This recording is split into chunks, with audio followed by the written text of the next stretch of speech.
आपल्याकडे आहे काहीतरी काय हे दे ना चांगलं थोडस असं छान दिसेल.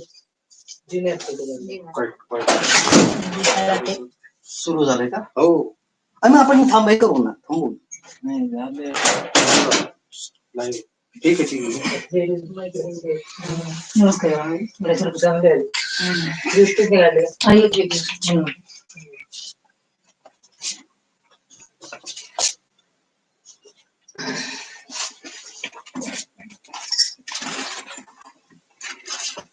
साची उदबत्तीचं घर.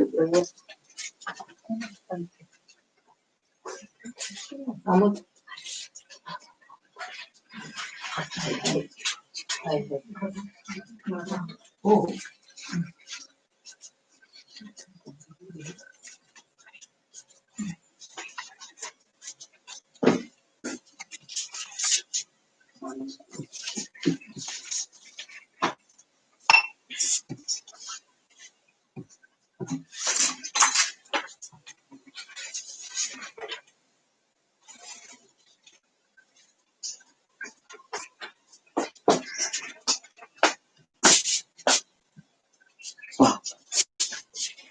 अमोल तू ठेव.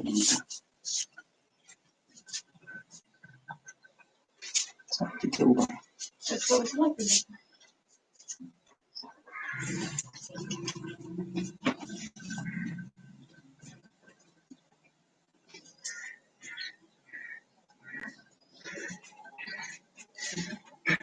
दोघं म्हणा जय जगत. जय जगत. तीनदा म्हणा मोठ्यांदा. जय जगत जय जगत जय जगत. शाबास. आता सुरू झालं.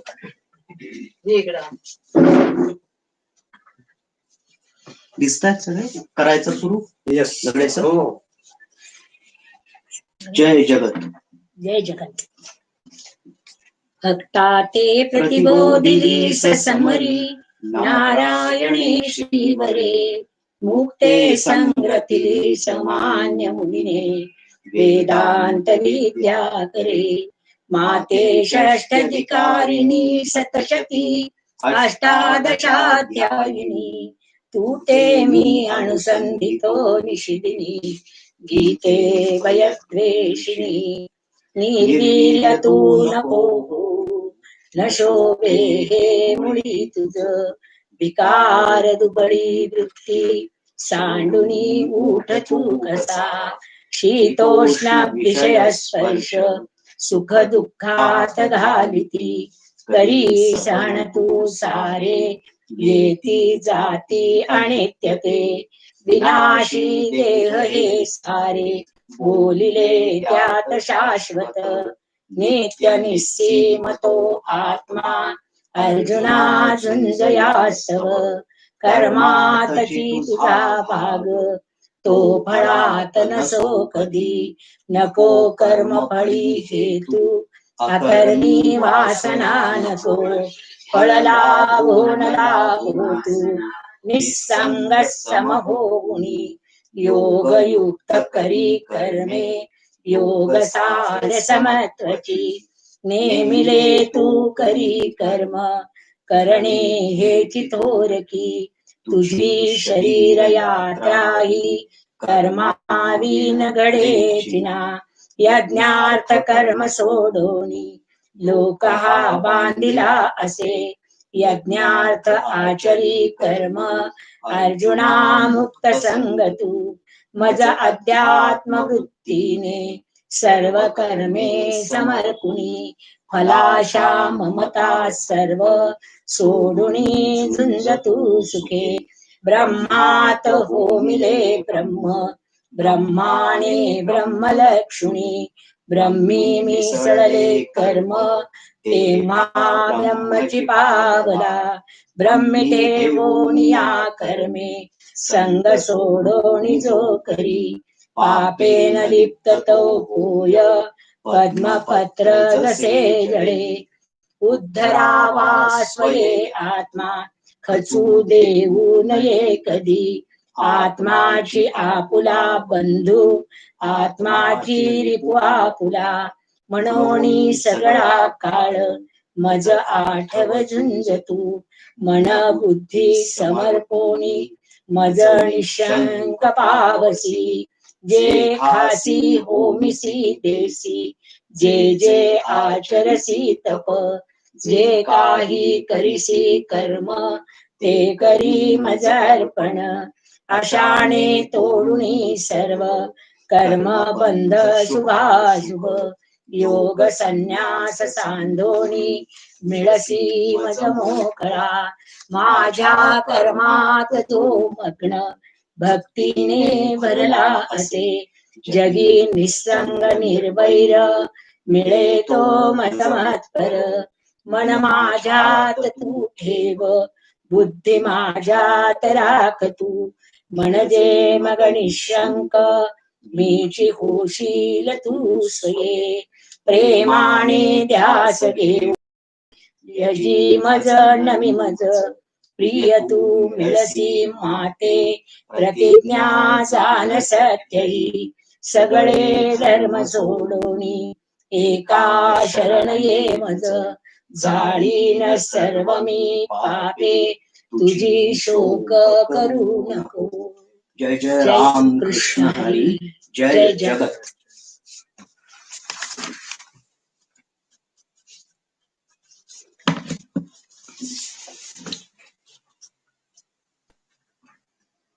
नमस्कार, जय जगत. आज 15 नोव्हेंबर, दरवर्षीप्रमाणे गुरुकुल शाळा ही आचार्य भारतरत्न विनोबाजी यांची जयंती आणि पुण्यतिथी दोन्ही साजरी करे. त्यांचे विचार तरुण पिढीमध्ये कशा प्रकारे आले पाहिजेत हा नेहमीच आमचा प्रयत्न असतो. जेजुरी विठ्ठल मंदिर, होळकर यांचे विठ्ठल मंदिर, जनसमर्थ संस्था आणि गुरुकुल स्कूल यांच्या वतीने हा आज कार्यक्रम आयोजित करत आहोत. आजच्या कार्यक्रमासाठी आचार्य विनोबा भावे यांचे गाडे अभ्यासक अतुल पंडितराव सुलाखे हे वक्ते आहेत.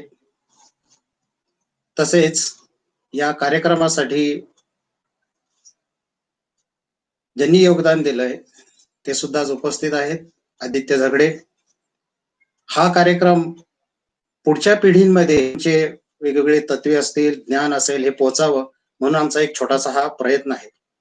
आचार्य विनोबा भावे हे फक्त तत्वज्ञानीच नाही, किंवा आज समाजाला जी गरज आहे त्यांच्या तत्वांची ते पुढच्या पिढीमध्ये नेण्याचा आम्ही एक छोटासा प्रयत्न करत आहोत.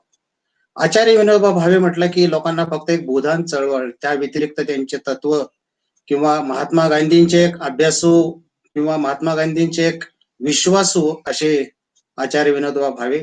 मी यांना आज वंदन करतो आणि आजचे खरे वक्ते जे आपणास त्यांच्याविषयी माहिती देणार आहेत किंवा मैत्री दिन म्हणून आपण जो साजरा करत असतो त्याविषयी सांगणार आहेत, हे अतुल पंडित सुलाखे यांना मी विनंती करतो.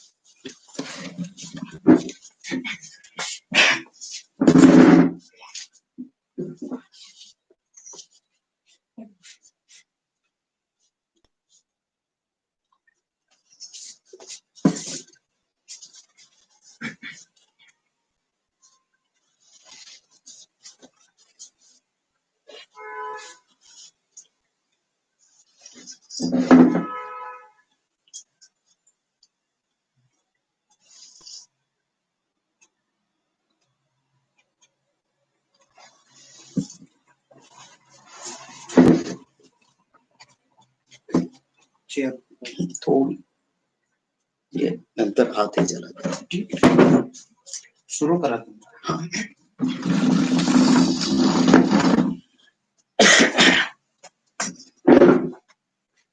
सदा आनंदाचा येळकोट. जय जय राम कृष्ण हरी, जय जगत.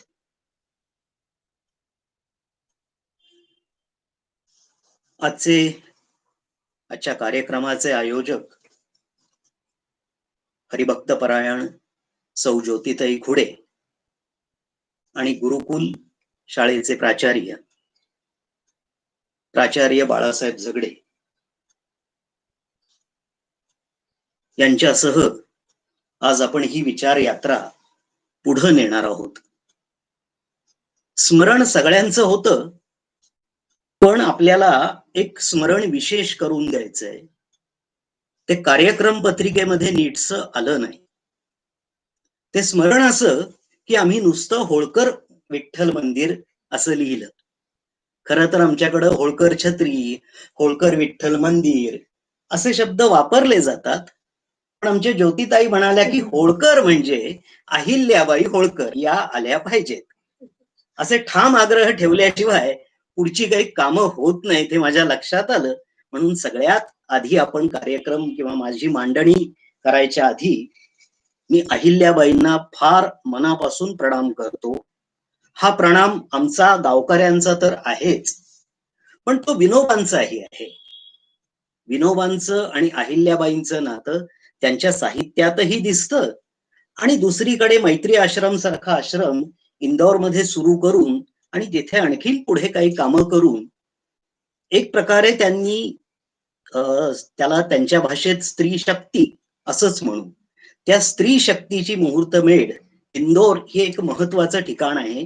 तिथं मैत्री आश्रम आहे.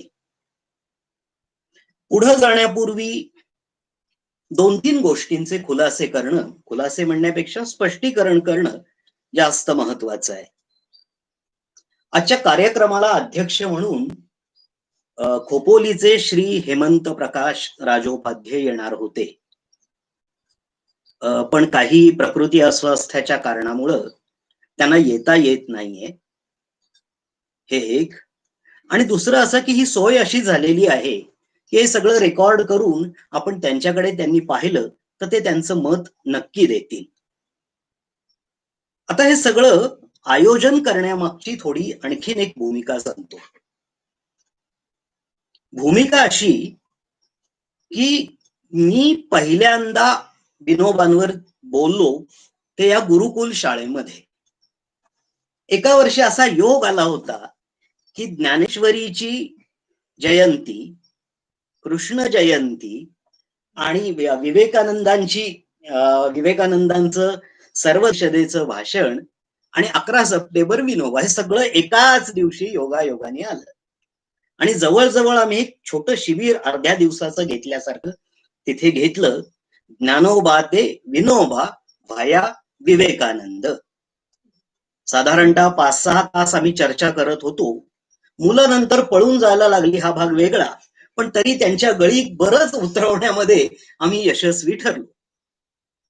त्यामुळे पहिल्यांदा बाळासाहेबांच्या बाबतीत ते नसते तर कदाचित या माझ्या मांडणीला सुरुवात झाली असते का माहिती नाही. दुसरी तशीच मांडणी करायला मला संधी दिली ती आमच्या पुण्यश्लोक अहिल्यादेवी होळकर विठ्ठल मंदिराच्या समस्त भक्तगणांनी. असं अगदी योगायोगाने म्हटलं म्हणजे 125व्या जयंती वर्षात करायचं काय असं डोक्यात आल्यावर ज्योतिताईंना म्हटलं की म्हणजे आम्ही त्यांना वहिनी म्हणतो, ज्ञानेशची आई म्हणतो, सगळ्या वेगवेगळे जे आठवतील त्या सगळ्या नावांनी आम्ही आपले त्यांना हाक मारत असतो. त्यानं म्हटलं असा असा कार्यक्रम आहे, आपण करूयात का? बाकी कुठले विनोबा विचार नाहीत, काही नाही, काही नाही. आपण चक्क गीता प्रवचनांनी सुरुवात करू. आणि मग तिथे गीता प्रवचनं वाचून झाली. त्याआधी आता आपण सुरुवातीला जे ऐकलं ते गीताईचं सार झालं. तेच आम्ही प्रथाच अशी पाडली की कोणताही कार्यक्रम असला की गीताईचे ते 18 श्लोक म्हटल्याशिवाय आम्ही पुढे जात नाही. आमचा कोणताही शब्द नंतर येतो, आधी गीताई येते. आणि ही प्रथा त्यांनी स्वतःहून पाडली. माझ्या डोक्यातही ती नव्हती. स्वतः ते लिहून काढणं, जे येतात त्यांना एकादशी अन्य कोणत्याही दिवशी देणं, असा सगळा कार्यक्रम झाला. आणि आता तिथे गीता प्रवचन झाली. इतकंच काय, आम्ही तुकोबांची बीज केली. तिथे मोठा उत्सव असतो तुकाराम बीजेचा. नाथ षष्ठी झाली आणि मग हा लॉकडाऊन आला. अन्यथा हा कार्यक्रम आमचा विठ्ठल मंदिरातच झाला असता.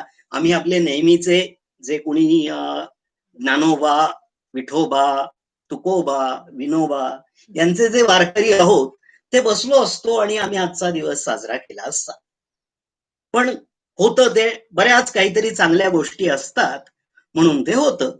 तर आज हा युट्यूब चॅनलच्या माध्यमातून संवाद होतोय.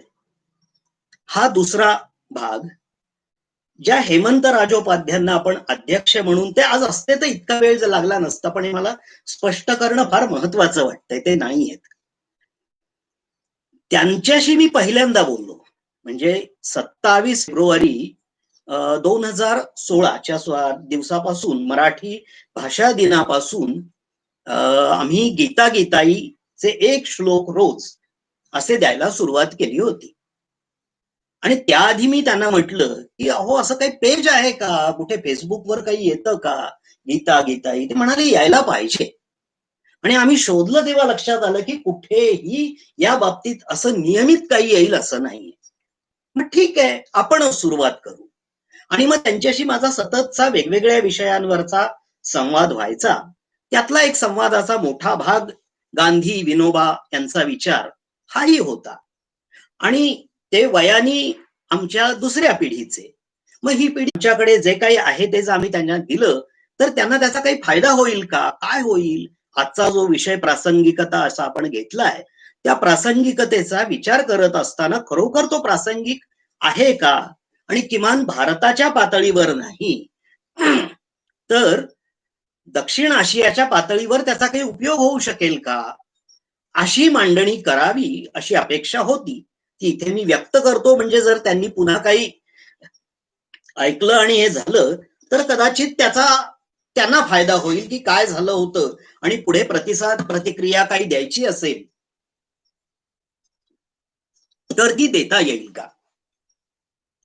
तिसरं प्रयोजन जे आहे या व्याख्यानाचं ते म्हणजे विनोबांची पुण्यतिथी लक्ष्मीपूजनाला असते, आणि त्याच दिवशी माझ्या वडिलांची पण पुण्यतिथी असते.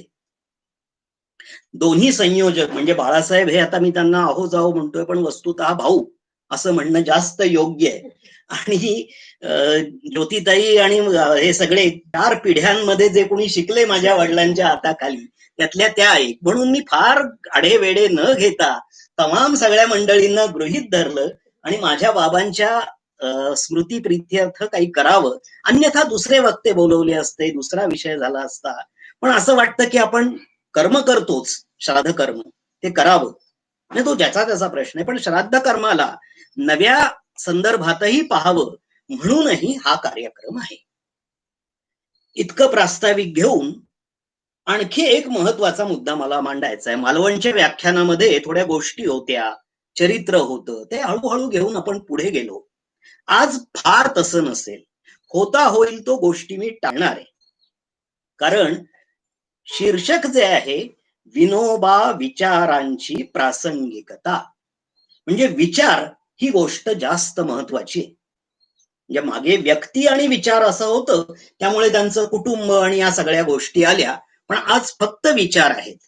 तर त्यामुळे फार गोष्टी नसतील, रटाळ होईल याची मला कल्पना आहे, पण काही हरकत नाही, होऊ द्यात. म्हणून आज 2 मुलं नुसती ते पूर्ण वेळ बसणार आहेत. एक माझी लेकच आहे आणि दुसरा माझा भाचा आहे. त्यांच्या हस्ते पूजन करून त्यांना इथे ऐकायला बसवलेलं आहे, तर ते ऐकतील, कारण त्यांच्यापर्यंत ते कसं ना कसं तरी पोचलं पाहिजे. ही जबाबदारी मला फार महत्वाची वाटते. म्हणून आज थोडं रंजक नसलं तरी माझ्या दृष्टीने मी ते विचारयुक्त करण्याचा प्रयत्न करेन. आता मुख्य मुद्द्याकडे खऱ्या अर्थाने आपण येऊ. विषय घेतलाय विनोबा विचारांची प्रासंगिकता. मध्ये 2 मर्यादा आहेत. एक तर विनोबा विचारांची प्रासंगिकता असं म्हणत असताना कोणत्याही संताचे, कोणत्याही सत्पुरुषाचे विचार प्रासंगिकच असतात. कोणी असं म्हणणार नाही की ज्ञानेश्वरीची प्रासंगिकता काय, तुकोबांच्या गाथेची प्रासंगिकता काय, पसायदानाची प्रासंगिकता काय, तर ते असतातच. इकडे विठ्ठल भक्तीच्या अंगाने आपण पाहिलं, आपण अभ्यासकांच्या अंगानेही पाहू. मार्क्सवाद हा प्रासंगिक आहे का, असं एजाज अहमदांचं एक व्याख्यानावरचं पुस्तक आहे, त्यांच्या व्याख्यानाचं. त्यात त्यांनी एक सुंदर वाक्य सुरुवातीला वापरलं, असा कोणता काळ आहे की जिथे मार्क्सवाद प्रासंगिक नाही. तसंच्या तसं मी म्हणेन की असा कोणता काळ आहे की जिथे विनोबा विचार प्रासंगिक नाहीत. हा मुद्दा आपण प्रथम लक्षात घेतला पाहिजे.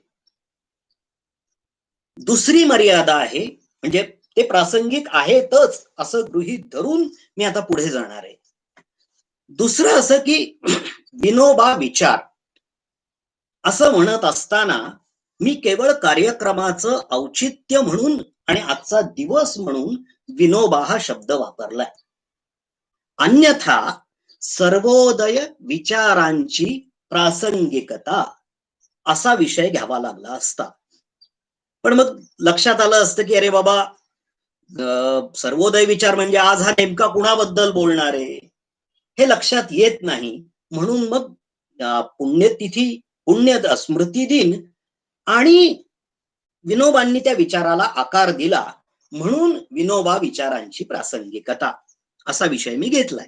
त्याला एक ऐतिहासिक संदर्भ सुद्धा आहे. गांधीजींच्या हत्येनंतर सगळे गोंधळलेले आणि हतबल झालेले त्यावेळचे सर्व प्रमुख नेते हे एकत्र झाले आणि त्यांनी शेवटी विनोबांना विनंती केली की आता आपण पुढे काय करायचं, कसं करायचं. आणि मग तेव्हा विनोबांनी एक सुंदर संदेश म्हणा किंवा टिप्पणी म्हणा अशी केली की आपल्याकडे कोणत्याही विचाराला व्यक्तीचं नाव दिलं जात नाही. आपण अद्वैत वेदांत म्हणतो, शंकराचार्य विचार असं म्हणत नाही. त्यामुळे गांधींना गांधीवाद, गांधी विचार असं काही करण्यापेक्षा आपण सर्वोदय असं नाव देऊ आणि मग त्या अंगाने आपण गांधीजींच्या संबंध विचारांचा मागोवा घेऊ. आणि एकदा सर्वोदय असं म्हटलं की मग विनोबा येतात, दादा धर्माधिकारी येतात, जेसी कुमारप्पा येतात, मीराबेन येतात, जेपी येतात आणि त्यांच्या बरोबरचा जो असंख्य, म्हणजे त्याला षडांग गांधी अध्ययन असं म्हणावं असे 6 महत्वाचे लोक आहेत. इतके सगळे मान्यवर असताना मग आपण म्हणूयात की सर्वोदय विचाराची प्रासंगिकता आहे की नाही हा प्रश्न मग आपण विचारू. तरीही प्रासंगिकता हा शब्द का वापरला? आज एका अर्थी अध्यक्षीय भाषण थोडं त्याचं दडपण नसल्यामुळे मी मोकळेपणाने बोललो तरच हे थोडं सुलभ होईल असा माझा समज आहे. प्रासंगिकता असा शब्द वापरल्यानंतर कुणीही, म्हणजे आज मी इथं बसलेलो आहे तर मला खूपदा विचारायचे की मी हे वाचतोय, अभ्यास सुरू आहे, हे सगळं काय रे, हल्ली काय वाचतोस? मी आपलं म्हणायचं की विनोबा वाचतोय. साहजिकच पुढचा विचारायचा का विनोबा का, गांधी का नाहीत? आणखीन 4 नावं घ्यायचा आणि मग मला सांगणं भाग पडायचं. म्हणजे आता काय करायचं, कुणाशी बोलता येत नाही, काही नाही, आणि आपण आपलं म्हणायचं ठीक आहे म्हणतो. पहिला प्रश्न का वाचायचे? आणि मीच हा प्रश्न विचारत गेलो स्वतःला आणि हा बरेच दिवस माझ्या डोक्यात विषय घोळत होता. म्हणून तो मी आमचं पुण्यामध्ये पहिल्यांदा स्नेहमिलन झालं कालिंदीताई आणि काही मित्रांचं, त्या स्नेहमिलनामध्ये मी कालिंदीताईंना आवर्जून हा विषय दिला. विनोबा विचारांची प्रासंगिकता या विषयावर तुम्ही बोला. त्या जे बोलल्या ते आज अगदी सुरुवातीला मला सांगणं फार महत्वाचं वाटतंय. त्यांनी बाकी काही, त्यांचं पहिलं वाक्य होतं की मी विनोबा विचारांचा आचरण करते, त्यांचा अनुसरण करते, याचा अर्थ तुम्ही तसं करावं असं माझं म्हणणं नाही.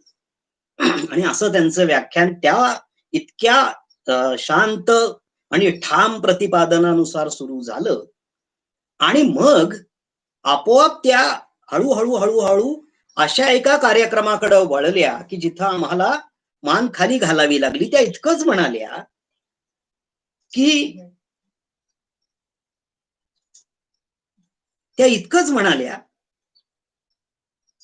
की तुम्ही कुटुंब म्हणून विचार करता, कुटुंब म्हणून राहता, कुटुंब म्हणून जगता, किमान एक जेवण तरी सगळे मिळून मालिका न पाहता एकत्र घेता का?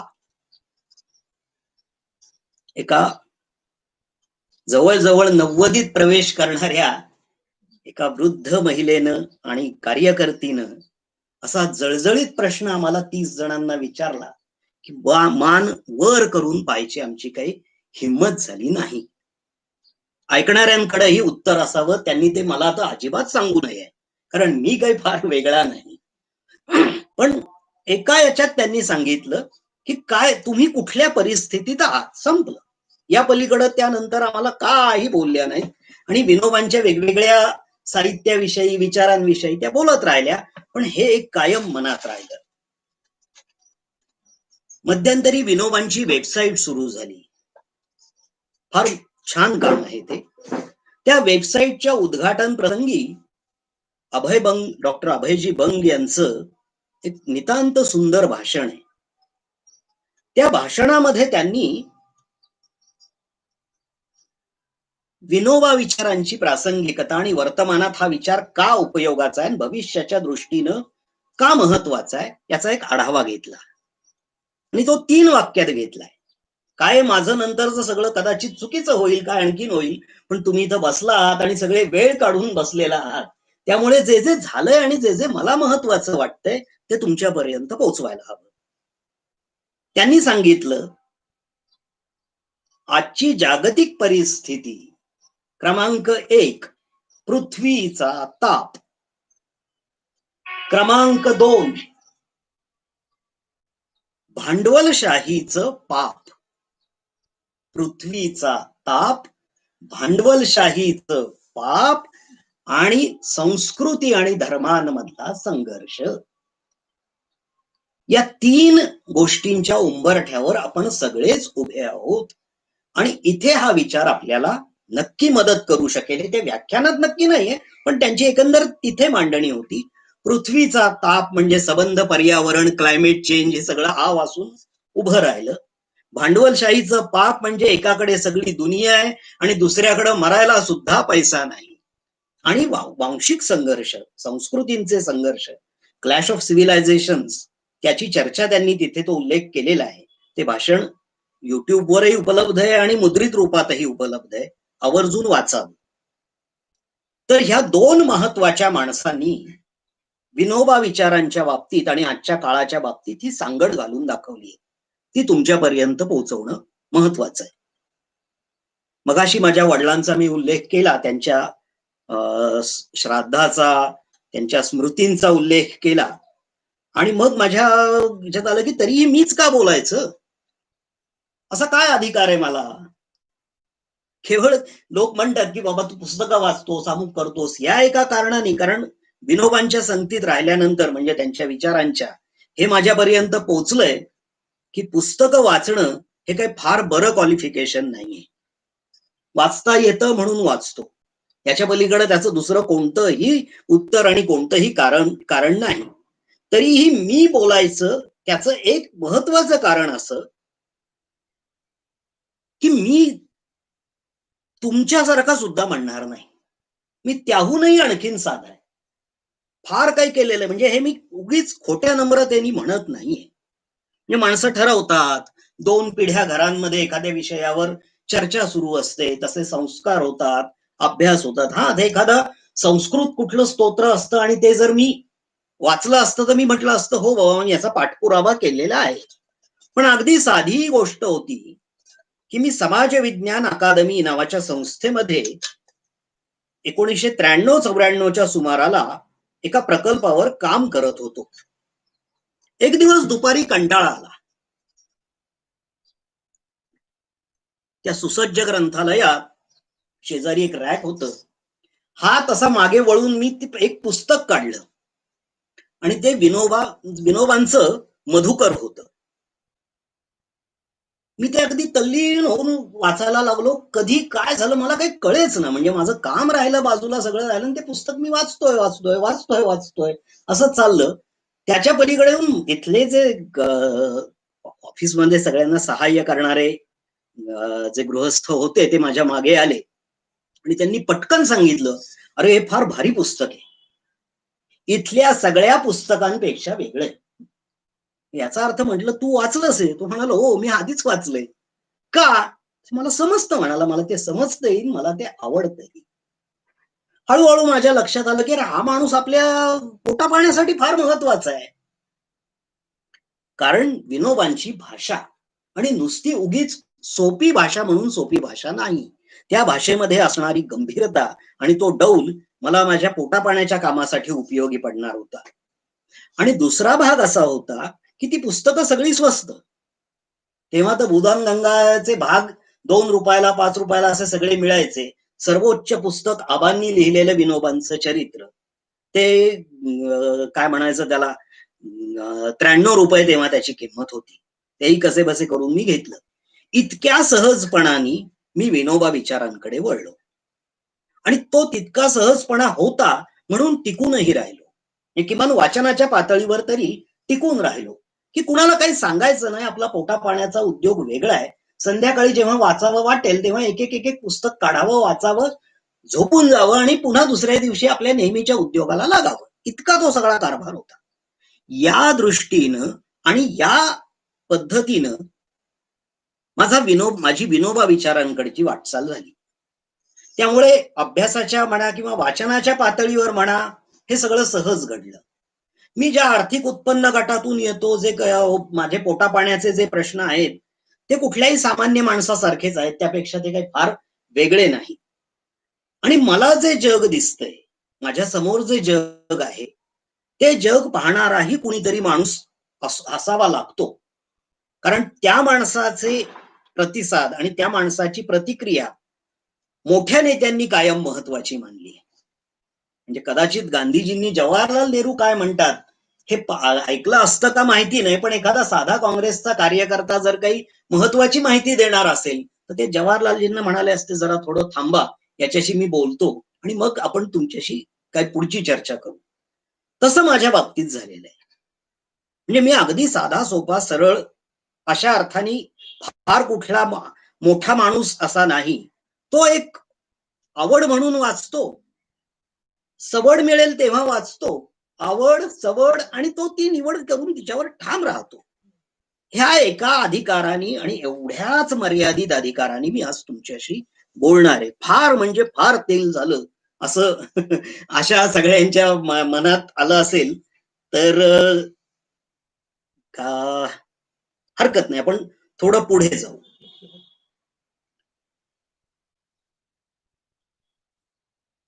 मुळात मगाशी मी म्हटलं तसं की विनोबांनी कुठल्याही संस्था आणि इतर कशाही पेक्षा विचार नावाची गोष्ट फार महत्वाची मानली. म्हणजे स्वतः विनोबांपेक्षाही ते म्हणायचे की माझ्यापेक्षा माझा विचार महत्वाचा आहे. तो पटला तर तुम्ही स्वीकारा, पटला नाही तर सोडून द्या, पण केवळ आचार्य विनायक नरहर भावे अमुक एक सांगतायत म्हणून तुम्ही ते स्वीकारा असं मी कधीही म्हणणार नाही. अतिशय शांतपणे, अतिशय ठामपणे हा पहिला माणूस मला दिसला की अरे हा विचारांचा आग्रह धरतोय.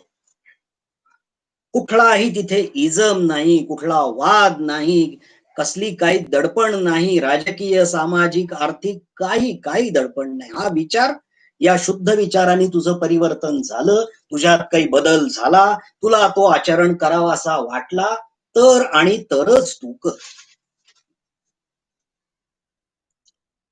विनोबांच्या विचाराचं म्हणजे आपण प्रासंगिकता पाहण्याच्या आधी तो नेमका विचार काय हे पाहू. त्यांच्या विचारांचं दुसरं आणखीन एक सौंदर्य आहे आणि ते म्हणजे त्यांचा धर्म विचार, जो त्यांनी धर्म आणि अध्यात्म यांना प्रधान मानून जो विचार मांडलाय, तो विचार पाहिल्याशिवाय आणि त्याचा त्या अंगाने सगळ्या विनोबांच्या साहित्याचा विचार केल्याशिवाय त्याची प्रासंगिकता चटकन लक्षात येणार नाही. गांधी परिवारामध्ये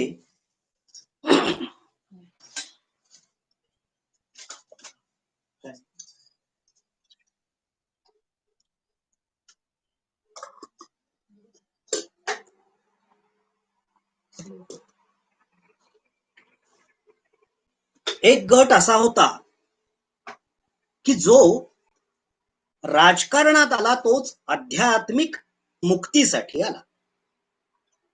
बाकी कोणतीही फार मोठी गोष्ट आणि इतर राजकीय वादविवाद राजकारण या गोष्टी त्यांच्या डोक्यात नव्हत्या.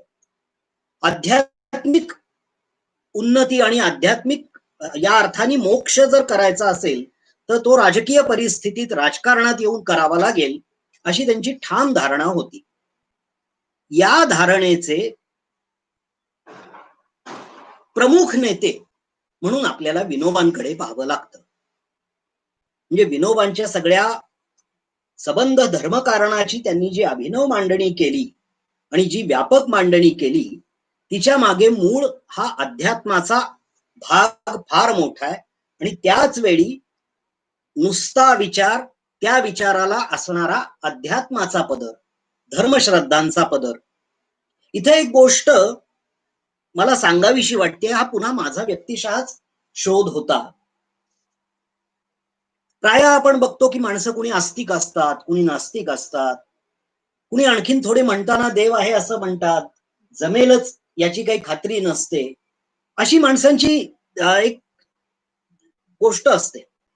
या बाबतीत मी जेव्हा जेव्हा थोडे राजकीय आणि सामाजिक विचारांचा आढावा घ्यायचा प्रयत्न केला माझ्या व्यक्तिगत विकासासाठी, तेव्हा माझ्या लक्षात आलं की या सगळ्या ह्याच्यात धर्मश्रद्धेची सोय कुठे नाही. आणि अगदी सुरुवातीच्या काळात ज्या मार्क्सवर आम्ही मंडळी विसंबून असायचो, तो मार्क्सही म्हणायचा की धर्मचिकित्सेशिवाय कुठल्याही चिकित्सेचा आरंभ होत नाही, कुठल्याही परिवर्तनाचा आरंभ होत नाही. आणि माझ्या लक्षात आलं की माणसं अवतीभोवती धर्म नालस्ती करतायत, धर्मनिंदा करतायत आणि बरेच लोक त्या निंदेला आणि नालस्तीलाच धर्म चिकित्सा समजतायत. आपण एक कायम लक्षात ठेवलं पाहिजे, तुमचा देवावर विश्वास असो किंवा नसो, ज्या समाजात आपण वावरतो त्या समाजात ह्या दोन्ही प्रकारची माणसं असणार. मी समोरच्यावर, माझ्या बाबतीत खूप सोपा भाग आहे की एखाद्याला मी देव मानतो म्हणून तू देव मानच असं म्हणणार नाही. माझ्या आत्मीय त्याला काही म्हणणार नाही की बाबा उठ आणि मंदिरात आजपासून येच, तुला नाही यायचं का येऊ नकोस, मी जातो. पण तो जर मला अडवायला लागला तर माझं काय करायचं हा भाग सोडून देऊ, पण त्याच्याकडे त्याचं उत्तर काय, तो कोणत्या कारणासाठी मला अडवतोय ह्याचं उत्तर त्याला समर्पक द्यावं लागेल. आणि म्हणून नास्तिकता हे एका व्यक्तीचं मूल्य असू शकतं, पण नास्तिकता हे संपूर्ण समाजाची म्हणून विचारसरणी कधीही असत नाही. या अंगाने कधीतरी धर्मश्रद्धेचा विचार करावा लागेल. हा धर्मश्रद्धेचा विचार करण्याचं पहिल्यांदा मी पाहिलंय, थोडी मोठी नावं येणार, कारण आज मी विचारांचाच मागोवा घेण्याचा प्रयत्न करणार आहे. प्राध्यापक डी के बेडेकरांनी याबाबतची बरोबर नेमकी मांडणी केली आणि मी म्हटलं की अरे चे, हे मला सापडलं. हा माणूस मला आग्रह धरत नाही की तू तुझ्या धर्माची, तुझ्या परंपरांची टिंगल कर, चेष्टा कर, नालस्ती कर. नाही, तू तारतम्य ठेव, विवेक ठेव आणि मग धर्मश्रद्धांकडे पहा, एवढं तो मला सांगतोय. पण हे तारतम्यानी विवेकानी पाहायचं कसं, हा मोठा प्रश्न जो माझ्या पुढे होता, तो विनोबांनी त्या प्रश्नाची त्यांच्या सगळ्या मांडणीमध्ये सोडवणूक, माझ्या दृष्टीनं ती बरीच सोडवणूक केलेली आहे. ही धर्मश्रद्धांची हाताळणी करताना त्यांनी काय केलंय, सगळ्यात पहिल्यांदा त्यांनी ते ज्या स्वतःच्या धर्मातून आलेले आहेत त्या धर्मावर निशंक श्रद्धा ठेवलेली. विचारपोथीमध्ये त्यांनी कारण दिलेली आहेत की मला हिंदू धर्म प्रिय का, असंख्य सत्पुरुष, असं अनेक जी कारणं दिलेली आहेत, त्याच्यामध्ये हिंदू धर्म प्रिय आहे हे त्यांनी स्वतःपणे सांगितलेले आहे. त्यांच्या अजूनही संशोधित न झालेल्या विनुस्मृती या ग्रंथामध्ये त्यांनी हिंदूची व्याख्याच केलेली. तो वर्णाश्रमनिष्ठ असावा, गोभक्त असावा, वेदांना आई, त्यातले वाद आपण सोडून देऊ, पण हे सगळे आहेत. आणि शेवट ते म्हणतात, हिंसेने दुःखी होतो तो हिंदू. ही इतकी त्यांनी हिंदू धर्माच्या बाबतीतली मांडणी केली. ही मांडणी करताना त्यांनी कोणकोणत्या भूमिका घेतल्या तेही पाहू. मुळामध्ये एकच मिनिट.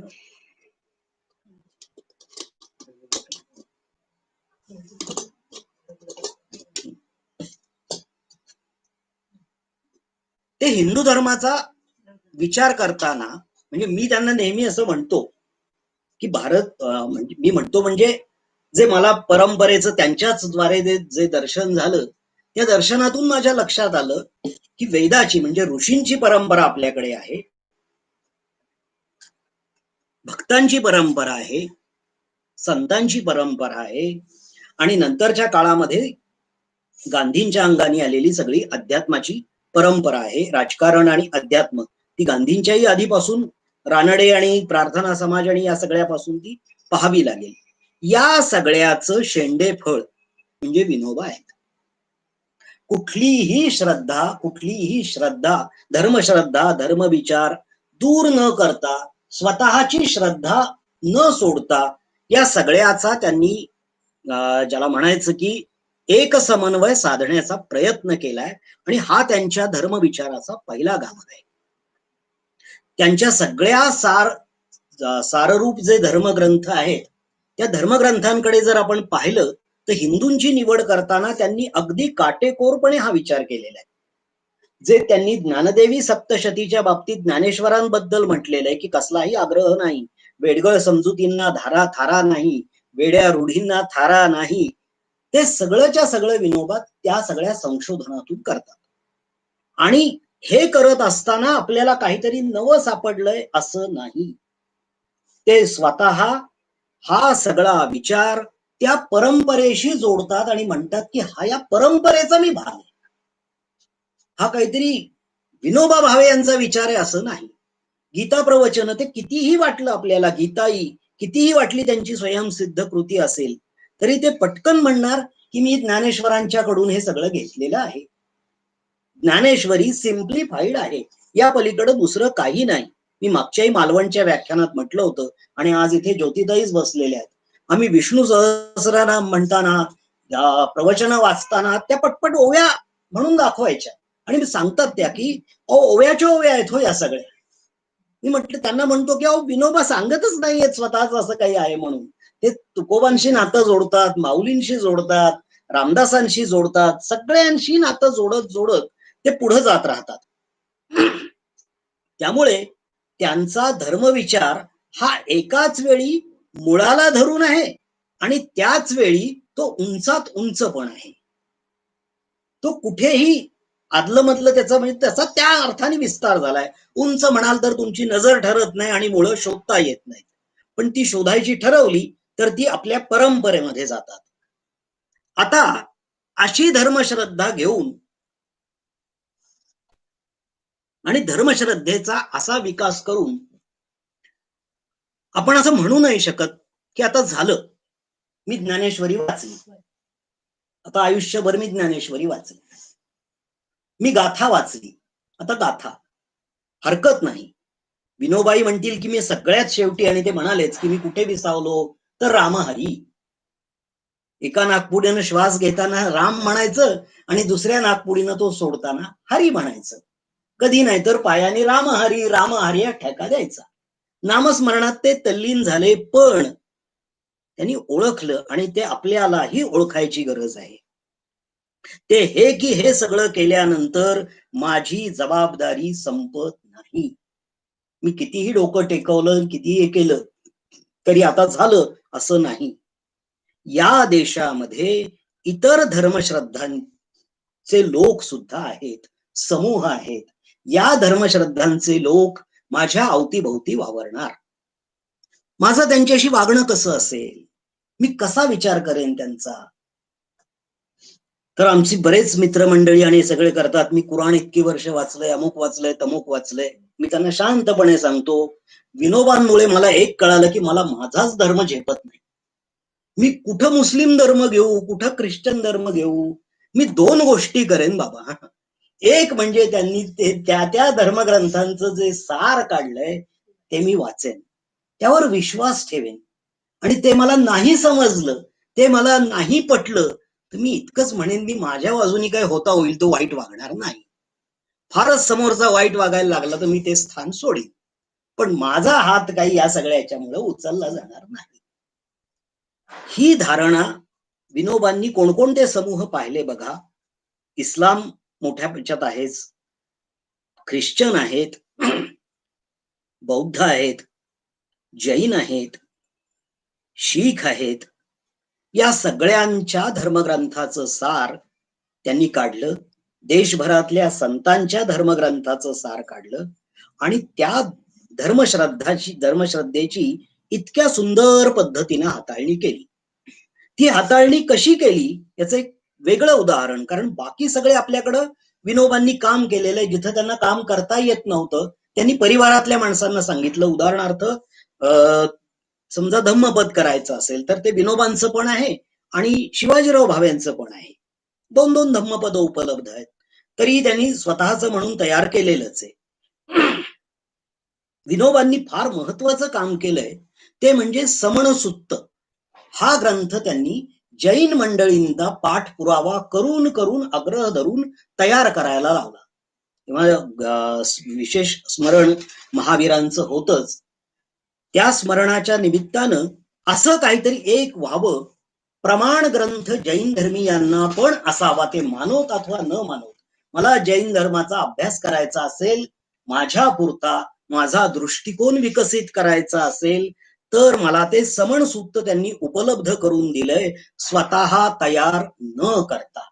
त्यातल्या त्यात जैन मंडळींमध्ये ज्या कुणाला एक समान व्यापक मान्यता आहे अशा माणसाच्या मागे लागून लागून लागून लागून त्यांनी सांगितलं की तुम्ही हे करा.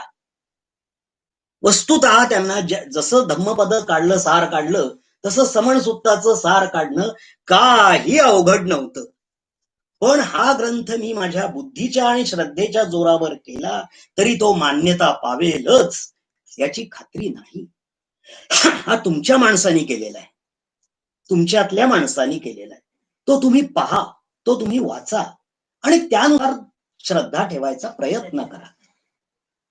हेच त्यांनी कुराण साराबद्दल केलं. जिथून कुठून शक्य झालं त्या कुराण साराचं पाकिस्तानात कौतुक झालं, आपल्याकडे खूप टीका झाली. अजूनही माणसं म्हणतात त्यांना काही इस्लाम धर्म कळला नव्हता, आणि दुसरे लोक म्हणतात की अहो कमिटीला नेमून जे काम झालं नसतं ते या माणसाने एकट्याने केलंय. तिथे मी फार आता जात नाही, तिथे मागे गेलेलो आहे. तिसरं जे ख्रिस्त धर्मसार करत असताना त्यांनी हा विचार केला की 2 ख्रिश्चनांमधले पंथ, एक प्रोटेस्टंट आणि दुसरा कॅथलिक, या 2 माणसांचं, एकाची बायबलवर श्रद्धा, दुसऱ्याची चर्च आणि या सगळ्या व्यवस्थेवर श्रद्धा. मग एकाचं बायबलचं सार काढायचं आणि दुसऱ्याच्या प्रमुखाकडून मान्यता मिळवायची आणि म्हणायचं हे घ्या, हे माझं नाही. त्यातले ते आणखीन तपशिलात गेले, त्याच्यात आधी पंडिता रमाबाई तेवढ्याच गेल्या. पण विनोबांनी असं ते ख्रिस्त धर्मसार काढलंय. आणि बरेच जण हा प्रश्न विचारतात की विनोबांनी इतकं काम केलं, किती ख्रिश्चन त्यांच्या शिकवणुकीप्रमाणे वागतात, किती मुसलमान वागतात, नाही वागत ना, आम्हीच का वागायचं? आम्हीच यासाठी वागायचं की तुमच्यातल्याच एका माणसानी हे काम करून ठेवलेलं आहे आणि तुमचा दृष्टिकोन विकसित व्हावा, हा त्यामागचा मोठा विचार आहे. विनोबांसाठी नाही, आणखीन कुणासाठी नाही. जर मी स्वतःला जबाबदार भारतीय हिंदू नागरिक म्हणून घेत असेन तर मला या सगळ्या धर्मश्रद्धांची माहिती असलीच पाहिजे. आणि हा नुसता भारतीय धर्मश्रद्धेचा विचार नाही, याच धर्मश्रद्धा उपखंडात पण आहेत. आणि हे सगळं विनोबा म्हणजे पुस्तक वाचलं, आवडलं, ते सार काढलं, मग ते छापून काढलं, असं केलेलं नाही. त्याचं चक्क आचरण करून पाहायचं, कुठलाही वेगळा विचार करायचा नाही, आचरण. आता ही धर्मश्रद्धा पुढे नेत असताना ती कशी नेली त्यांनी? यानंतर ते नुसते हिंदू आहेत का, नुसते आणखीन कुठल्या पंथाचे आहेत का, तर ते आत्मज्ञान, आध्यात्मिकता, हे एक त्यांचं सुंदर व्याख्यान आहे की अद्याप खरी धर्मस्थापना व्हायची आहे. धर्मस्थापनेसाठी दोन गोष्टी हव्यात. एक आत्मज्ञान हवं आणि दुसरं विज्ञान हवं. परवाच एकाने विचारलं की विज्ञान म्हणजे कोणत्या अर्थाने ते म्हणत होते. तर मी म्हटलं ज्याला भौतिक विज्ञान म्हणतात त्याच अर्थाने ते म्हणत होते. त्यांच्या मनामध्ये आणखीन कोणतंही विज्ञान नव्हतं. विज्ञानाची प्रगती, ते म्हणायचे की विज्ञानाची प्रगती झाली तर आत्मज्ञान सिद्धही होईल आणि त्याचा कळसही लागेल. अजिबात न घाबरता त्यांनी या दोहोंचं ऐक्य केलेलं आहे. आणि जर असं केलं नाही तर त्यांचं सुंदर सूत्र आहे की विज्ञान अधिक राजकारण बरोबर सर्वनाश, आणि विज्ञान अधिक आत्मज्ञान किंवा अध्यात्म बरोबर त्यांनी विकासही म्हटले. बरोबर आला कुणी इथे केला. हा, तो विकासही आहे आणि विकासाच्या पलीकडे ते म्हणतात सर्वोदय. सर्वोदयाची भाषाच घेताना त्यांनी नुसत्या धर्मावर घेतली नाही, नुसत्या विज्ञानावर घेतली नाही, या दोहोंच्या ऐक्यामधून पुढे घेऊन जाणारा एक वेगळा, म्हणजे त्याला ते खरी धर्मस्थापना म्हणतात. हे सगळं अध्यात्माचं, धर्माचं चिंतन, हे सगळं त्यांनी विज्ञान आणि आत्मज्ञान यांच्या जोरावर केले. आता हे करायचं कुणी, हा मोठा प्रश्न आहे. कुणी उठावं आणि आता हे हिंदू धर्माचे किंवा याचे 4 ज्ञानी, राजकारणाचे हे 4 ज्ञानी, या सगळ्यांची मिळून काही समिती वगैरे स्थापन करायची आणि मग त्यांनी काही पुढे करायचं का? त्याचं निर्णायक उत्तर पुन्हा विनोबांनी कृतीनेच करून दिलं. ती कृती अशी आहे की हे सगळंच्या सगळं महिलांनी करावं. त्यांना कुणीतरी विचारलं की महिलांच्या याच्यात जगताना, वागताना खूप अडचणी येतात, धर्माची रूढीची जाचक बंधन आहेत, काय करायचं? काय करायचं म्हणजे काय म्हणाले, फेकून द्यायचा धर्म आणि मग धर्म स्थापना करायची. झालं. आजपर्यंत पुरुषांनी हा उद्योग करून पाहिला. आज हिंसेवर अधिष्ठित असा धर्म उभा राहिलेला आहे. सगळी समाज व्यवस्था हिंसेवर आहे.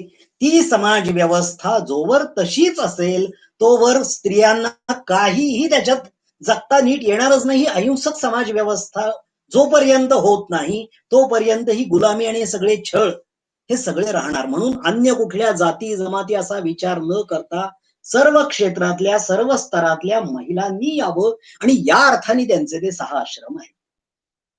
तिथं आजही जे काम चालतं ते कधीतरी आवर्जून भेट द्यावी असं काम आहे, ते आपण वेगळ्या याच्यात पाहू. पण विनोबा ही सगळी सूत्र महिलांच्या ताब्यात देतात. म्हणजे या विचाराचा गाभा धर्म आहे. धर्माकडून आपण अध्यात्माकडे जातोय.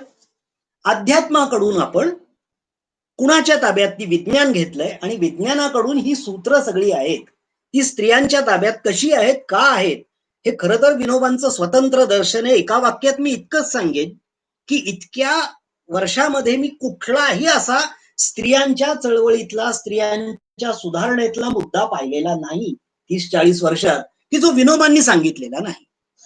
ते बोलतच नाही त्याच्यावर. बोलत नाही म्हणजे त्याला ते अडत नाहीत. आहे का, द्या सोडून, चला पुढे, मोडा घर, पण विकास करून घ्या. तुम्ही विकास करा, तुमच्या पुढच्या पिढीचा विकास करा. हे ओझं नाही, ओझही घेऊ नका तुम्ही त्याचं. ते आता कधीतरी धुडकं वाहिलांमधून शंकराचार्य का निर्माण होऊ नये हा मला प्रश्न पडतो.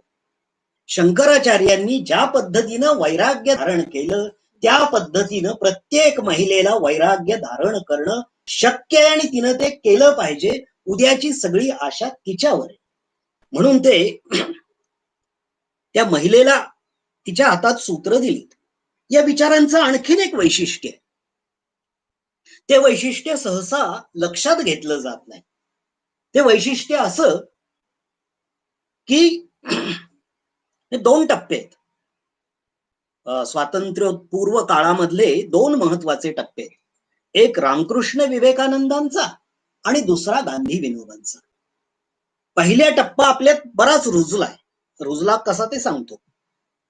म्हणजे विवेकानंदांना समाधी आणि मोक्ष मिळवण्याची इच्छा झाल्यावर ठाकूरांनी त्यांना स्वच्छ सांगितलं की इतकी फडतूस इच्छा घेऊन तू जगतोस, तुझे अवतीभोवती सगळे दीनदलित बांधव तसेच पडलेले आहेत आणि तुला एकट्याच्या मोक्षाची आणि एकट्याच्या मुक्तीची चिंता आहे. अरे बाबा, तू यांची सेवा कर, त्यातच खरा मोक्ष. आणि मग तिथे दरिद्री नारायण हा शब्द येतो. तिथं चक्क जे दारिद्र्य आहे त्याला दारिद्र्याला पूज्य नाही म्हटलं, पण दारिद्र्य धारण करणारा प्रत्येक व्यक्ती ही नारायणाच्या तोडीची असं मानून विवेकानंदांनी सेवा केली. ते कामही उभं आहे. आणि आज आपण अगदी सहज बोलता बोलता म्हणतो की अरे हे काय करतोस, यात कुठला पैसा वाया घालवतोस. त्यापेक्षा ही जी आपली मानसिकता बदलली 100-200 वर्षामध्ये, ती मानसिकता रामकृष्ण आणि विवेकानंदांनी बदलली. मिशन हा शब्द तोवर भारतात नव्हता. मिशनला आजही चांगला पर्यायी शब्द आपल्याकडे नाही. ते मिशन हे मिशन तसंच ठेवून त्याला रामकृष्णांची जोड देऊन दरिद्री नारायणाची सेवा विवेकानंदांनी करून दाखवली. तो आदर्श घातला.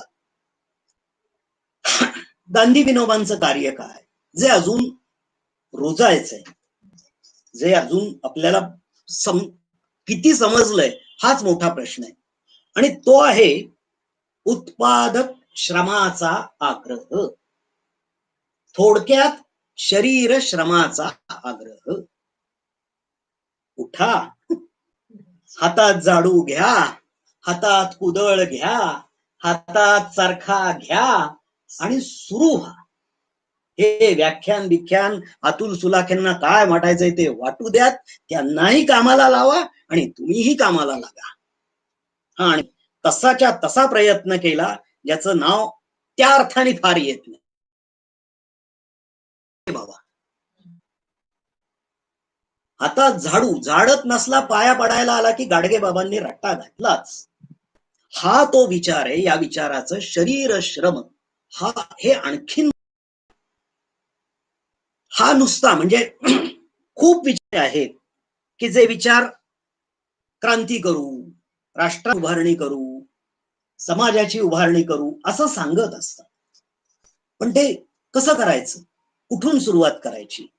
म्हणून सहज होईल की ते झालं हो तुमचं सगळं, आम्ही गीता प्रवचन आहे करू, अमुक करू, आम्ही करायचं कसं, आम्ही काय सांगा तुमचे काय. म्हणून व्यक्तीच्या पातळीवर काय हेही तो हाही हा विचार सांगतो. शरीर श्रम अधिक प्रार्थना आणि अधिक सेवा, हेच कुटुंबाच्या पातळीवर, हे समाजाच्या पातळीवर आणि देश पातळीवर नेऊन तिथं तो थांबत नाही. हा त्याचा आणखीन एक विशेष आहे. जय हिंद नाही, अमुक कुठला पंथ, देव, काही नाही. जय जगत. आता याच्या पुढे जगत म्हटल्याशिवाय आपली सुटका नाही, हे तो ठामपणे प्रत्येक माणसाला सांगतो. आणखीन एक प्रवाह आहे, तो सांगतो. आणि माझं बराच वेळचं शेपूट विचारांचं ते थोडं आवर्त घेतो, म्हणजे पुढं थोडा येईल, पण इथे तो थांबू. तो आपल्या अनेकांना प्रश्न असतो की आम्हाला सगळं आवडतं पण तेवढं काही ते राजकारण आवडत नाही. बघा, आता जर सहज आपण विचारलं तर इथे बसलेले सुद्धा पटकन हो म्हणतील की हो, म्हणजे आम्हाला तेवढं काही त्या राजकारणाचं सांगू नका.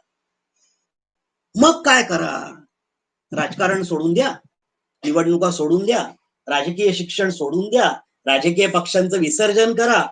विनोबा हो म्हणतील, पण त्याच्या दुप्पट तुम्हाला काम सांगते.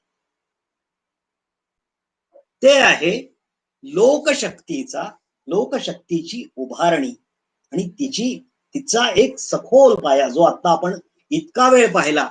त्या लोकशक्तीवरती तुम्ही उभारा, ती लोकनीती तयार करा. आणि ही लोकनीती तयार कराल तर आणि तरच तुम्ही राजकीय पक्षांना पर्याय देऊ शकाल.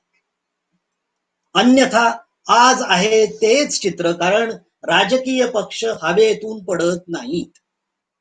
त्यांच्याबरोबर त्यांचे फार सुंदर पत्र आहे, कधीतरी ते आणायचे मराठीत, की 5 गोष्टींची शक्ती त्यांनी सामाजिक कामाचं पंचायतन उभं केलं. त्यात श्रीमंतांनी काय काम करायचं, गरिबांनी काय करायचं, मध्यम वर्गाने काय करायचं सगळं सांगितलंय, शासनाने काय करायचं. आणि ते 5 शक्ती जोपर्यंत एकत्र होत नाही, आणि त्याला त्यांनी शब्द आचार्य कुलाचा घेतलाय, लोक त्या आचार्य कुलाच्या पायावर जोपर्यंत ही लोकशक्तीचा ताबा येत नाही, तोपर्यंत आपल्याला आहे त्या परिस्थितीत राहावं लागेल. इतका स्वच्छ निर्वाळा त्यांनी दिलेला आहे. अगदी सुरुवातीला मी म्हटलं तसं की हा विचार तुमच्यावर लादला जात नाही. हा विचार तुम्हाला काही त्यांना जेव्हा सांगितलं गेलं की मार्क्स आणि या संदर्भात तुम्ही बोला, तेव्हा ते म्हणाले मार्क्सनी काय दिलं तुम्हाला, विचारच तर दिला ना. तर तो काठी घेऊन आला होता उठा आणि क्रांती करा म्हणून, नाही, त्याचा विचार इथपर्यंत तुमच्यापर्यंत पोहोचला. माझा विचार आणखीन कुठे जाईल, आणखीन हे होईल. तू हे मान, हे हा आग्रह नाही. माझ्या आवडत्या गीता प्रवचनांच्या आवडत्या दृष्टांताकडे वळून आता प्रासंगिकता सांगतो. त्याच्यात त्यांनी कुंडलिकाचं उदाहरण दिलंय आणि त्याला त्यांनी तिथं ही सिद्धांत असा शब्द वापरलाय. अपितू पुंडलिक पांडुरंगाला म्हणतो तू देव आहेस हे खरंय, माझे आईबाप पण देव आहेत. तू देव आहेस हे बरोबर आहे, तू ही देव, हेही देव, माझ्यासाठी हेच देव, असं ते साध सूत्र आहे. तुझंही खरं, माझंही खरं, माझ्यासाठी हेच खरं. जैनांचा अनेक ही त्या विचारांची आणखीन एक महत्वाची ताकद की शेवटी तो कसलाही आग्रह धरत नाही. अत्यंत अनाग्रही पातळीवरून तो सगळ्या जगाकडे पाहतो. आणि त्याची खूबसूरती, त्याचं सौंदर्य, त्याची नजाकत शेवटी अशी आहे की विनोबांच्या विचारांचा आधार घेतला आणि मी जर घेणारी व्यक्ती प्रामाणिक असेल तर त्याला कुणाचाही विरोध करण्याची, स्पर्धा करण्याची गरज नाही नाही नाही. म्हणून त्या विचाराचा शेवटचा बिंदू सर्वेषाम अविरोधेन, सर्वांच्या बाबतीत माझा अविरोध असेल. त्यांच्यासाठी त्यांचं सत्य, माझ्यासाठी माझंच सत्य. मी त्यांच्या आड येणार नाही. त्यांनी माझा द्वेष केला तर मी करणार नाही. इतकं साधं उत्तर आहे. त्याच्या द्वेषाला मी उत्तर देणार नाही. आणि तिथं ते तुकोबांचा आधार घेतात. ढाल तलवारे गुंतले हे कर, म्हणे मी झुंझार झुंजू कैसे. समोरच्याच्या हातात तलवार असेल, तुझ्या हातात ढाल ठेव. आणि खरं युद्ध ढालीवर जिंकलं जातं, लढलं जातं. तलवारीला तलवारीने मारता येत नाही. तलवारीचे वार झेलायची ताकद ठेव. इथं मी त्यांच्या विचारांचा एक गाभा मला जो समजला तो ठेवायचा प्रयत्न तुमच्या पुढे केला. आज का हे सगळं, कशासाठी, का? विनोबा जेव्हा, म्हणजे विनोबांचं आजचा त्यांचा स्मृती दिन 38वा, म्हणजे त्यांना जाऊन 40 वर्ष झाली. 1970 साली विनोबांनी स्वतःचा प्रभाव कमी करायला सुरुवात केली, ज्याला त्यांनी क्षेत्र संन्यास असं नाव घेतलं आणि ते पवनारला राहायला लागले. त्यानंतर सगळा तो आणीबाणी प्रकार आला आणि आपण मस्त त्यांची अवहेलना सुरू केली. ती अजून काल परवापर्यंत भरपूर शिल्लक असते, अजूनही कधीतरी ती डोक्यावर. ते म्हणजे थोडक्यात 1970 ते 2020 असं जर पाहिलं तर 2 पिढ्या तरी नक्की पुढे सरकलेल्या आहेत. हे 2 पिढ्या म्हणजे विनोबा कोण? जेव्हा मी ते सगळं वाचायला सुरुवात केली तेव्हा मला आजूबाजूच्या चर्चा ऐकून वाटायचं हा माणूस साक्षर होता की नाही. इतके अवहेलना, म्हणजे मी कुठल्या दुसऱ्या क्षेत्रात नव्हतो, मी सामाजिक क्षेत्रातच काम करत होतो. माझ्या अवतीभवती जग बदलणारी, भारत बदलणारी माणसंच होती. कुणालाही, म्हणजे माणसं गांधीजींचं नाव घ्यायची, गरजच आहे म्हणून ते साने गुरुजी हो म्हणायचे. वस्तुतः तो महात्मा, त्याचंही नीट नाव घेत नाहीत, तो भाग वेगळा, पण साने गुरुजींचं घ्यायचं. विनोबा आले की बाजूला ठेवायचं. इतकं अतोनात प्रेम मी पाहिलं विनोबांवरचं. आणि मग माझ्या लक्षात आलं की आज आज हे करत असताना की झाली 50 वर्ष झाली, कुठलाही विचार लायक आहे की नाही हे पाहण्यासाठी इतका काळ पुरेसा आहे. आता ही वर्तमान स्थिती काय आहे की त्यानंतर म्हणजे विनोबा 1982 ला जातात आणि पुढे आपला एक पंतप्रधानच त्याचीच हत्या होते 1-2 वर्षात, आणि ती सगळ्यात त्यांची लाडकी म्हणावी अशी व्यक्ती विनोबांची, तिची हत्या होते, दहशतवाद आणि हे सगळं. आणि 1991 पासून आर्थिक धोरणानंतर एक नवाच वर्ग भारतात आलेला दिसतो. हा वर्ग काय आहे तर याच्यावरती मी फक्त पुस्तक सांगेन, कारण याच्यावर सखोल चर्चा झालेली आहे. करणारे लोक आहेत. The great Indian middle class नावाचं एक पुस्तक आहे. सहज ते अगदी अगदी सखोल नसलं तरी अनेक पैलूंना स्पर्श करतं ते. तर ते एकदा पाहिलं की कळतं ना आपण कशाला ती पुस्तकं वाचायची. आपलेच खिशात 1990च्या अलीकडे काय परिस्थिती होती आणि आज आपण कुठे आहोत याचा जरी आढावा घेतला तरी अनेक प्रश्नांची उत्तरं आपल्याला मिळतील. म्हणजे आर्थिक पातळीवर आपल्याला जरी भरभराट झाली असं वाटत असलं तरी तो नवीन आर्थिक वर्गाचा उदय होणं आणि यानंतर मगाशी म्हटलं तसं ते भांडवलशाहीचं पाप, या भांडवलशाहीच्या पापामध्ये अशी परिस्थिती निर्माण झालेली आहे की जिथे त्याला आमच्या प्राध्यापक गोपू देशपांडेंनी फार सुंदर शब्द वापरलाय, कल्चरल लुंपनायझेशन. त्याचं मराठी भाषांतर त्यांनी छान केलंय, सांस्कृतिक उठवळीकरण. सांस्कृतिक दृष्ट्या आपण पुरेसे भणंग होणार आहोत असं ते 1993 सालीच म्हणाले. प्रत्येकाने आपापला विचार करावा. माझा दावा इथे आत्ता या क्षणी कोणताही नाही. राजकीय पातळीवर आपण बघतोय की तिथे एका वाक्यात सांगायचं तर आता राजकीय अस्पृश्यता नाही. कोणता नेता कोणत्या पक्षात जाईल आणि कोणता पक्ष कोणत्या पक्षाशी हात मिळवणी करेल याचं भाकीत कोणीही करू शकणार नाही, खुद्द ते पक्षही नाही. सामाजिक पातळीवर आपण पुन्हा आपल्या अवतीभोवतीचा सगळा स्तर पाहू. कुठं आज माझे मित्र कुठे होते, माझे समकालीन कुठे होते, त्यांची मुलं कुठे आहेत, काय कुठं आहे, सगळं जर बघितलं तर साधारणपणे एका अंदाजानुसार भारतातल्या माणसाला जेमतेम रोजची प्राप्ती $1 सुद्धा नाही. इतकी वाईट परिस्थिती. कसा बसा तो दिवस काढतोय आणि आपले मेसेज फिरतात की एक दिवा ठेवा जिथे दिवाच पोचत नाही. याचं आपल्याला कौतुक वाटतं, पण या स्तरावर आपला समाज आपण या 40-50 वर्षात आणलेला आहे.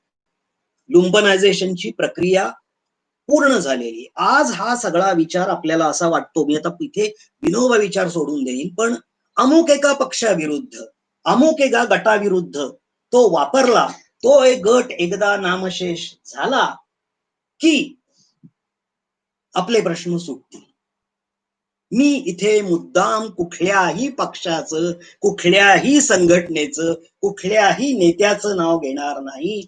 संकुचितता हा आपला स्थायी भाव झालेला आहे आणि हे आज झालेलं आहे. पण आपल्या दुर्दैवानी म्हणा किंवा काही म्हणा, गीता प्रवचनांमध्ये आजच्या परिस्थितीची विनोबांनी मांडणी करून ठेवली. 15व्या अध्यायानंतर 16, 17 आणि 18 हे 3 अध्याय जर एकदा वाचले, ती प्रवचन एकदा वाचली तर संकुचितता ही काय चीज आहे आणि त्याचं त्यांनी भाकीत कसं करून ठेवलंय ते लक्षात येतं. आणि ते तेवढं जरी वाचलं तरी माझ्या याची हे नाहीये, काय म्हणायचं त्याला, माझ्या फार मल्लीनाथीची टीका टिप्पण्यांची फार गरज नाही, तो माझा अधिकारही नाही. मी म्हणेन की हा समाजच संकुचित आहे. आणि आणखीन म्हणजे हे काय मला संकोच होतो हे सगळं बोलताना, पण जर मला एकाने विचारलं होतं, म्हटलं अरे शेतकरी आत्महत्या करतायत आणि उरलेले आत्मघात करतायत. जर तुला हा प्रश्न पाहायचा असेल तर 2 भागातच ही विभागणी आहे. आणि आणखीन इतका वेळ मी काय इतकी उदाहरणही द्यायची गरज नाही. आता जी आपल्या सगळ्यांची परिस्थिती आहे, एका साथीच्या रोगाने आणून ठेवलेली, ती परिस्थिती जरी पाहिली तरी लक्षात येईल की किती असंख्य समस्या आपण आपल्या अंगावर घेतलेल्या. रोजच्या माझ्या गोळ्यांची संख्या पाहिली तरी ते लक्षात येतं. माझ्या गोळ्यांच्या संख्येपासून कोरोना विषाणू पर्यंत सगळं मी कसं माझ्या हाताने वाढून घेतलेलं आहे माझं ताट, हे मला पुरेपूर कळतं. वेगळ्या कुणीही मला सांगायची गरज नाही. अशा प्रसंगी काय करायचं? विनोबांना शरण जायचं, सुरुवातीला मी म्हटलं आग्रह माझा नाही. गांधींना जायचं, प्रत्येकाने ठरवावं. मार्क्सला जायचं, आंबेडकरांना जायचं, फुल्यांना, ज्याचा त्याचा प्रश्न आहे.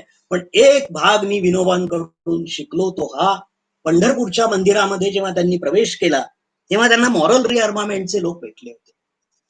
आणि मॉरल रिअर्मामेंट ही संघटना आहे जगामध्ये शांतता आणि हे सगळी नांदावी याच्यासाठी. विनोबांनी त्यांना स्वच्छ उत्तर दिलं, आज मी विठोबाचं दर्शन घेतलं, माझं नैतिक शस्त्रागार मजबूत झालं. तुम्ही घेतलं तर घ्या, पण नैतिक शस्त्रागार मजबूत करा.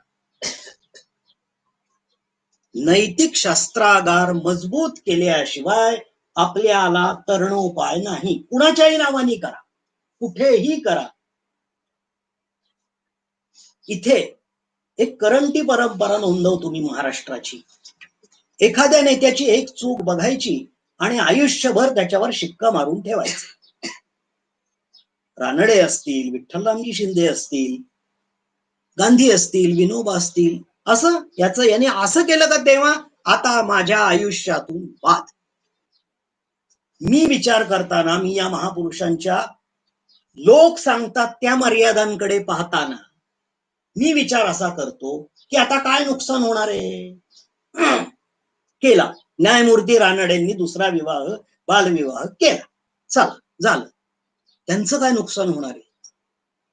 पण बाबा रे, तू तुझ्या पुढच्या पिढीचं आणि या सगळ्याचं तू नुकसान करून ठेवतोयस. काही कारण नसताना तुझ्याकडचं एक मजबूत नैतिक शस्त्र तू फेकून देतोयस. हे फेकून द्यायचं की नाही, हा फैसला आहे की नाही, हे सांगण्यासाठी मी स्वतः एक या सगळ्या विचारांचं सार काढलं. ते सार तुमच्या पुढे ठेवतो आणि आजची रजा घेतो. ते सार असं आहे, विनोबा विचार म्हणजे सर्वोदयी विचार हे भारताच्या संचिताचं विस्तारित रूप आहे आणि भविष्याच्या वाटचालीचा उत्तम पाया आहे. तुकोबांच्या भाषेत सांगायचं तर ही तातडीची भिंत पायाविण नाही. अशा भिंतीवर आपण उभं राहायचं आणि आपलं भविष्य साकारायचं की काय करायचं हे सांगण्याचा माझा अधिकार नाही. मी माझा मार्ग निवडलेला आहे. जय जय राम कृष्ण हरी, जय जगत.